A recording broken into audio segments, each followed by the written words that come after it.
નમસ્કાર મિત્રો, દેશ અને દુનિયાના સૌથી મોટા સમાચારમાં આપનું સ્વાગત છે। તો આજના તાજા સમાચાર મેળવવા માટે વિડીયોને અંત સુધી જોતા રહો અને આવા જ દરરોજના સમાચાર સૌથી પહેલા મેળવવા માટે આ ચેનલને સબસ્ક્રાઇબ કરવાનું ના ભૂલતા। તો મિત્રો, આજના પ્રથમ સમાચાર વિશે વાત કરીએ તો દિવાળી આવી રહી છે અને ચોમાસાની વિદાય ગુજરાતમાંથી થાય તે પહેલા મોટું વાવાઝોડું જે છે તે અત્યારે અરબ સાગરની અંદર સક્રિય બન્યું છે। જી હા મિત્રો, તમને ના ખ્યાલ હોય તો જણાવી દઈએ તો ઓફિશિયલ હવામાન ખાતું જે છે તે ભારતનું તેમણે પણ મોટી આગાહી જે છે તે જાહેર કરી દીધી છે અને ચોમાસાની વિદાય થાય એ પહેલા ગુજરાતવાસીઓ એક ખતરનાક નવા વાવાઝોડા માટે હવે તૈયાર થઈ જજો। કારણ કે મિત્રો, અરબી સમુદ્રની અંદર નોર્થ ઇસ્ટ ભાગમાં એટલે કે ગુજરાત અને મહારાષ્ટ્ર નજીકના ભાગોની અંદર એક મોટું ડિપ્રેશન સર્જાઈ રહ્યું છે। 13 કિલોમીટરની ઝડપે મિત્રો જે છે તે આ વાવાઝોડું આગળ વધી રહ્યું છે અને એને નામ પણ આપવામાં આવ્યું છે અરબ સાગરમાં। મિત્રો, અત્યારે જે વાવાઝોડું સક્રિય થયું છે તેને શક્તિ નામ આપવામાં આવ્યું છે। તો આ શક્તિ વાવાઝોડું લગાતાર ગુજરાત આસપાસ જે છે તે ભ્રમણ કરી રહ્યું છે અને ગઈકાલે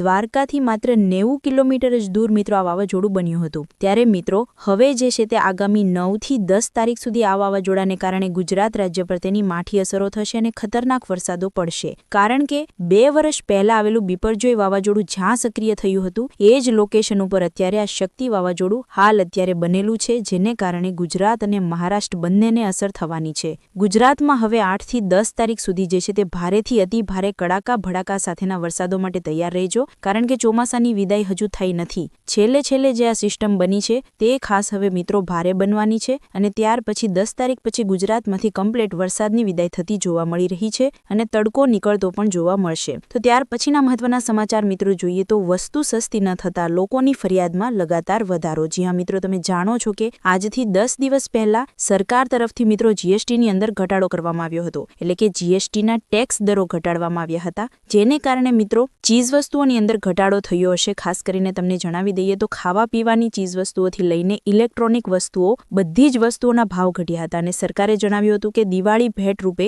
લોકોને બધી વસ્તુઓ સસ્તી થશે, જેથી ખરીદવામાં પણ મિત્રો જે તે લોકોને આસાની રહેશે। પરંતુ ઘણી બધી વસ્તુઓ સસ્તી થઈ નથી, જેથી લોકોમાં ફરિયાદો વધી છે। જી હા મિત્રો, સરકારે તો કહી દીધું કે દિવાળી સુધરશે, વસ્તુઓ સસ્તી થશે, પરંતુ ઘણા બધા લોકોએ જણાવ્યું કે જીએસટીની અંદર ઘટાડો થયો હોવા છતાં પણ ઘણી બધી ડેરીઓમાં દૂધના ભાવ ઘટ્યા નથી। મંત્રાલયે સ્પષ્ટતા કરી હતી કે તાજા દૂધને પહેલેથી જ મિત્રો જીએસટીમાંથી મુક્તિ આપવામાં આવી હતી અને સુધારા પછી ફક્ત મિત્રો દૂધની અંદર નહીં પરંતુ કેટલીક જગ્યાએ ઇલેક્ટ્રોનિક વસ્તુઓ જેમ કે વોશિંગ મશીન, લેપટોપ, ટીવી આ બધી વસ્તુઓના ભાવ પણ ઘણી બધી દુકાનોમાં ઘટ્યા નથી, જેના કારણે લોકોની ફરિયાદો વધી રહી છે। અને લોકોએ મિત્રો ફરિયાદ એટલા માટે કરી કારણ કે જે લોકોની જે પણ દુકાનોએ ભાવ ઘટ્યા નથી ત્યાં જઈને સરકાર જે છે તે એક્શન લે અને વસ્તુઓના ભાવ ઘટે। તો મિત્રો, તમારા વિસ્તારોમાં જે છે તે ચીજ વસ્તુઓના ભાવ ઘટ્યા છે કે નહીં જીએસટી લાગુ થયા પછી કોમેન્ટમાં લખીને જણાવી દેજો।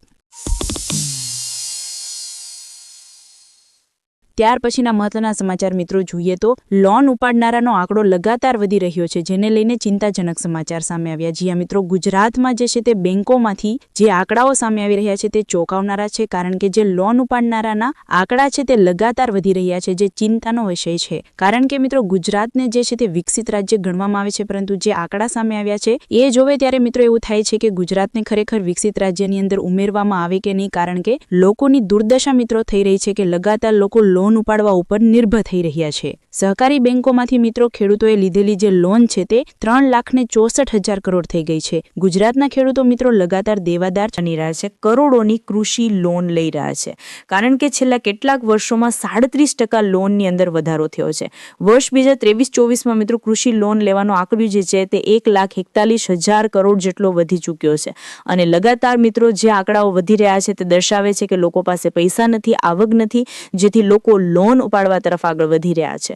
તો ત્યાર પછીના મહત્વના સમાચારો જોઈએ તો પાકિસ્તાનને નકશામાં રાખવું કે નહીં, મોટા સમાચાર। ભારતીય સેનાના જે મિત્રો પ્રમુખ જનરલ ઉપેન્દ્ર દ્વિવેદી છે તેમણે મિત્રો પાકિસ્તાનને લઈને એક મોટી કડક ચેતવણી જે છે તે આપી દીધી છે। જ્યાં મિત્રો રાજસ્થાનની અંદર જ્યારે ભારતીય સેનાના પ્રમુખ જનરલ ઉપેન્દ્ર દ્વિવેદીએ પાકિસ્તાનને ચડક ચેતવણી આપતા જણાવ્યું કે આ વખતે ઓપરેશન સિંદૂર 1.0 દરમિયાન જે બતાવેલા સંયમનો ઉપયોગ કરી આવ્યો છે તે હવે કરવામાં નહીં આવે। એટલે કે મિત્રો જે ઓપરેશન સિંદૂર થયું, ભારતે મિત્રો જે પાકિસ્તાન ઉપર હુમલો કરીને તેમને મિત્રો તેનો જવાબ આપ્યો હતો આજથી 5-6 મહિના પહેલા, પરંતુ હવે ઓપરેશન સિંદૂર થરવામાં આવશે અને એનો જે બીજો ભાગ કરવામાં આવશે ત્યારે એવું કંઈક અમે કરીશું કે પાકિસ્તાનને નકશામાં રાખવું કે નહીં, પાકિસ્તાનને